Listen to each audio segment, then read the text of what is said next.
What is going on, everybody? James Hancock here. I'm in an absolutely fantastic mood this evening because I'm back to give a rave review for Season 3 of Castlevania on Netflix. I'll keep my review spoiler-free on the whole, but toward the end, there'll be a few details that I want to call attention to. But I think the best way to tackle this season is not to try and summarize the plot in any way, shape, or form, but just to break it down into the good, the bad, and the mediocre. But spoiler alert, there's really no bad. There's one or two little things that I found to be mediocre, but on the whole, I was incredibly pleased with this season.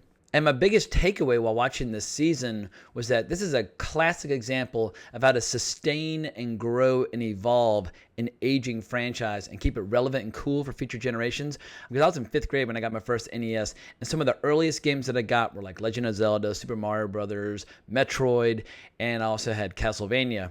Now at age 11, Castlevania was just a meat grinder. I never cleared it at the time. I actually never cleared it, period. The farthest I ever got was to the Grim Reaper.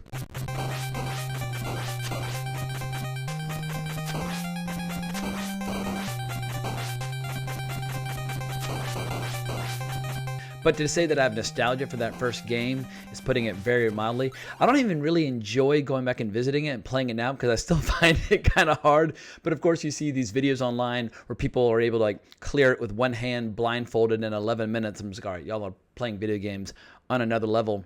But throughout the years, I really enjoyed a bunch of the different Castlevania games. I thought Castlevania 2 was really cool because it kind of shifted into more RPG territory. I actually did clear that one at the time of its release.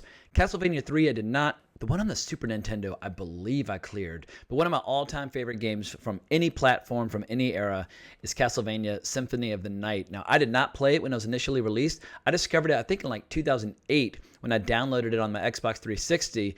Absolutely loved it. And then I played it again about a year ago, and it's this wonderful, beautiful hybrid between side-scrolling action and RPG, but you've also got little bits of animation in there and great storytelling, all this incredible lore. And Alucard is such a phenomenal character. This might be heresy to say, but perhaps I prefer playing Alucard over some of the Belmont characters. And I firmly believe that a great game is like a classic movie where, in spite of the fact that these are forms of storytelling rooted in technology, and obviously technology is always changing and growing, a great movie stays great forever, and a great game stays great forever. And I think anybody could pick up Castlevania Symphony of the Night right now and have an absolutely glorious time. And what's really cool is that if you're a fan of these games, seeing little details from these games make their way into the different seasons of Castlevania, like perfect example being Season 2, I think it was in Episode 7, where the theme song from perhaps the second game kicks in right as Trevor, Sypha, and Alucard about to take on this room full of bad guys.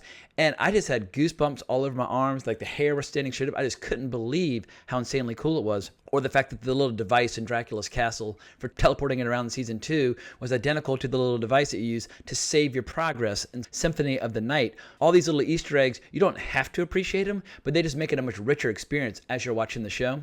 But what's incredible is that here we are in 2020, and you can make a strong case for Castlevania being cooler than ever. Writer Warren Ellis, who writes all the episodes, I really can't say enough about what he's done for this franchise, because when you see so many franchises like Star Trek or Star Wars trying to reinvent themselves for new generations while still hanging on to the old fans, from now on, I'm just going to point to Castlevania and say, look, this is a show that people who love the games 35 years ago can get into, but it's also a show where if you're totally uninitiated into the Castlevania world, you can just dive right in and still have an incredible time. And with this season, thankfully, we have 10 really juicy episodes. Perhaps my one criticism this season is that because there are like 4 main storylines, that and for a couple of those episodes, they don't really feel like they're making a lot of progress, and some of the episodes feel slower than others. But the way they all build and then explode around episode 9 and 10, and when you're watching the show cross-cut in between all these wild sexual encounters and battle royales with demons and monsters and religious fanatics, I was in awe at how cool the show was becoming right around the midway point of episode 9. I was just sitting back with the world's most satisfied grin on my face. So if you've not seen Season 3, I strongly encourage people to go back and watch Season 1 and 2. They're absolutely incredible. But I think Season 3 might be my favorite of the 3. And one of the details that I find so endlessly rewarding in all 3 seasons is just the sheer variety and creativity of the action scenes, the monster designs, the character designs. In an era where we have so many shows that just feel interchangeable and bland or disappointing, this show is endlessly inventive, Because even when the story perhaps might slow down at times, the action scenes, they have so many exquisite and horrifying and violent little details that I'm constantly being surprised and delighted by all the unexpected twists and turns that the action might take. But before I get too deep into the meat of my review, I do want to pause for a moment and just give a shout out to the career of Warren Ellis, who's now been one of my favorite comic writers for well over 20 years. But I love the fact that he's been able to so successfully transition into the world of television. And he's already got people on Twitter screaming for a season 4, and I totally share that sentiment. And while Warren Ellis has been around for much longer, I first encountered him in the late 90s when I went into a comic shop and said I was getting tired of Marvel and DC. I wanted something new, I wanted something exciting. And this fantastic comic book clerk, he handed me the trade paperbacks for the first story arcs of The Authority, as well as the first story arc of Planetary. And I was just in awe. I read both of those over and over and over again, and I stuck with those series for a long time, in particular Planetary, since Warren Ellis wrote every single issue of it. And he's been so prolific over the years, I can't begin to give credit to all the incredible things that he's written. But I just want to go briefly through some of the highlights, because I'm here on his Wikipedia page looking at his bibliography. Like for Marvel, he recently wrote this incredible arc of Moon Knight, which I absolutely adored. Back in 2005, he managed to make Iron Man cool as hell again, and a lot of the details from his arc, in particular the character design by Adi Granov, made it into the movies. Next Wave Agents of Hate was absolutely hysterical. His run on Thunderbolts is probably my favorite run on any title where the villains are the protagonists of the story. That gets my highest possible recommendation. I think it was a 12-issue arc total. But if you really want to go to the dark side, check out some of his stuff that he did with Avatar Press, like Black Summer. That stuff was just insanely cool. And some of the most violent stories that I've ever encountered in comics was this exquisite art by Juan Jose Reap, I believe is how you say his name. And perhaps my favorite Warren Ellis story ever is so eerie and so dark and so disturbing, but it's a story called Super God. It was only 5 issues, and I don't want to spoil it, but it basically takes a very scientific view of what would happen if nations, instead of building nuclear weapons and that sort of thing, essentially started creating their own deities that went to war with each other, and your jaw will absolutely hit the floor. But if you prefer to stay in the world of animation, his script for G.I. Joe Resolute was incredible. I think that's one of the best G.I. Joe stories ever written. But it wouldn't surprise me at all if these 3 seasons of Castlevania are earning them an entirely new fan base. And that's what's so special about this series, is that Warren Ellis writes every episode. He doesn't have any partners in crime. That's almost unheard of in the world of TV, where you've got one singular storytelling voice guiding the entire story. And when it comes to directing, you have Sam Dietz in the director's chair for almost every episode, except for occasionally when he brings in Adam Dietz to help, like in 2 episodes on season 3. But I think I've salivated enough in terms of the broad strokes. So let's get into the good, the bad, and the mediocre. And as I mentioned before, in my bad category, I have 0. That's how happy I am with this season. And in the mediocre category, my only complaint is that the pace is uneven. By the time the season pays off, it's extraordinary. But there's some ups and downs along the way, and some episodes that are weaker than others. But Warren Ellis' imagination and creativity always kept me engaged and always interested, so I was never having a bad time. I was either having a good time or a fucking great time. So for the rest of this review, I'm only going to be offering glowing commentary moving forward. And don't worry, I'm still avoiding spoilers to the best of my ability. I'll save that for the very end. But as I mentioned before, the action sequences are one of the main selling points of this show, especially when it comes to Sypha's spellcraft. I feel like interesting magic systems sometimes get overlooked or underdeveloped in the world of TV and film, but when you see Sypha casting her spells, it's almost like Iceman and Firestar from the old Spider-Man cartoon got combined, because she'll use the fire to project herself up into the air, or she'll create little ice plates to run on through the sky. And she's absolutely ruthless in combat, just eviscerating demons and undead left and right. And Trevor, in spite of the fact that he's got like his hands, feet, knees, and elbows, as well as a big-ass whip, there's a lot of variety there as well. Like at one point he takes his whip and just sends the tip of it into the skull of a creature and just yanks out its brains. I mean, I was just howling with joy during all that. And I like how also when it comes to the combat, continuity matters, history matters, because if you look closely, you'll see that Sypha has some scars on her arm throughout Season 3, which she gained while fighting Dracula toward the end of Season 2. And Alucard is absolutely incredible in combat as well. The way he'll fence with one arm behind his back with that big-ass, long-ass sword, he just looks so goddamn cool. Or the way he'll ping-pong and zig and zag flying through the air. I mean, perhaps one of my few criticisms on this front when it comes to those 3 central characters is that we don't get any scenes with all 3 of them together. And like I said, Season 2, one of the real high watermarks, when the 3 of them were invading Dracula's castle, just going to war. I feel like all 3 of them kind of bring out the best in each other. And the chemistry between these 3 characters is one of the main reasons why I think this might be my favorite ongoing animated TV show. That's not my favorite animated TV show ever, but in terms of ongoing shows where we might have more episodes coming, I think Castlevania right now is the strongest that I'm aware of. And they're not the only interesting characters this season. Actor Jason Isaacs and actress Barbara Steele, they're part of the scene now. And the villain Carmilla is joined by all these other incredible characters who rule Styria together. It's basically 4 women, Lenore, Marana, and Striga. And we get a lot more Lenore than the other vampires. But Lenore is an incredible addition to the cast. But I can't really go too far in depth into her storyline until I get into my spoilers. And if you've been following my channel for a while, you'll know that I love it when shows and movies go into dark adult content. And while I wouldn't say this show has a ton of nudity and sex, once the nudity and sex emerges, it was pretty goddamn sizzling, but I can't really go into the reasons why until I get to my spoilers. But if you're a fan of sex and nudity in animation, Castlevania Season 3 absolutely delivers. And another area where Warren Ellis always delivers is when it comes to comedy. There's so many funny jokes in there about people and their penises, or jokes about having sex with goats, or people asking like, what the fuck is toilet paper? It's kind of crude and coarse and vulgar humor, but that's the kind of humor that I like. And because this is the world of Castlevania, obviously you need a who's who of demons and undead and wizards and just evil bastards for the characters to fight.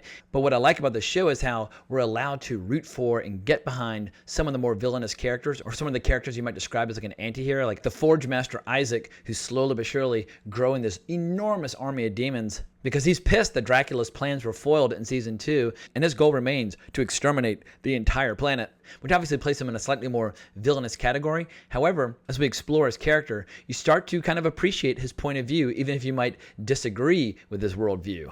And you also get all these eerie religious fanatics this season who are indulging in this horrific ritual that's basically going to punch a hole into another dimension, possibly even into hell itself.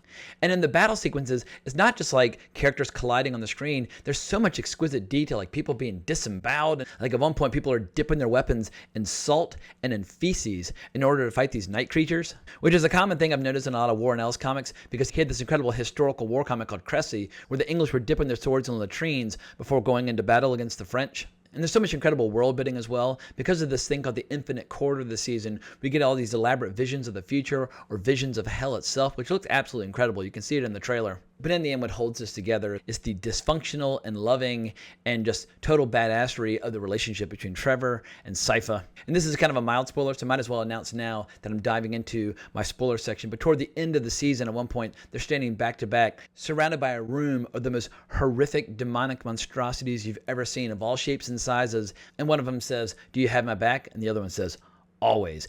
And it gave me the best case of goosebumps as they just unleash hell in this battle royale. And I really can't say enough about those final battle sequences where you see some of the most imaginative demons that I've ever seen in any game, cartoon, show, whatever.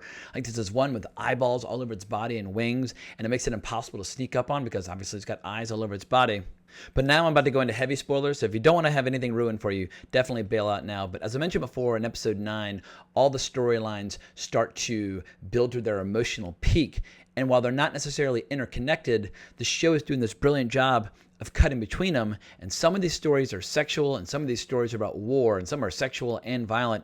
But I just couldn't believe that they were able to sustain my interest and my concentration equally throughout all 4 of them, having them all kind of support one another, even though they're not directly connected. So on one hand, you have Isaac and his army of demons taking on this magician and this army of thralls that he have. And you got Sypha and Trevor taking on all these religious fanatics who are trying to punch a hole into hell. Whereas it turns out Dracula and his lover have been reunited. But we also get this really cool storyline where Lenore, the entire season, has been trying to rejuvenate their captive, the Forge Master Hector. And he spends the first couple of episodes nude, being fed like mutton with like insects in it. He's in a really bad state. But over the course of the season, she slowly nurtures him back to health, and she's always teasing about his dick or playing with his collar. It's a really strange, almost fetishistic relationship in a lot of ways. And while she's definitely the dominant, she's always kind of blushing when they're interacting. In any event, it leads to this really hot sex scene with abundant nudity and a lot of detail. But as it turns out, it's all part of an elaborate betrayal where she's going to attach this ring to his finger where all the demons that he creates with his Forge Master abilities, they will indirectly be under her control. And with these rings that she hands out to the other vampires, they'll all be able to control the forces that he creates, because only humans can be Forge Masters. That's the one form of magic that vampires can't learn. And then in the strangest twist of all, she wants to keep him around as her little love slave, because as it turns out, she likes having sex with him. So we can definitely expect a lot more on that front in Season 4, when and if we get it.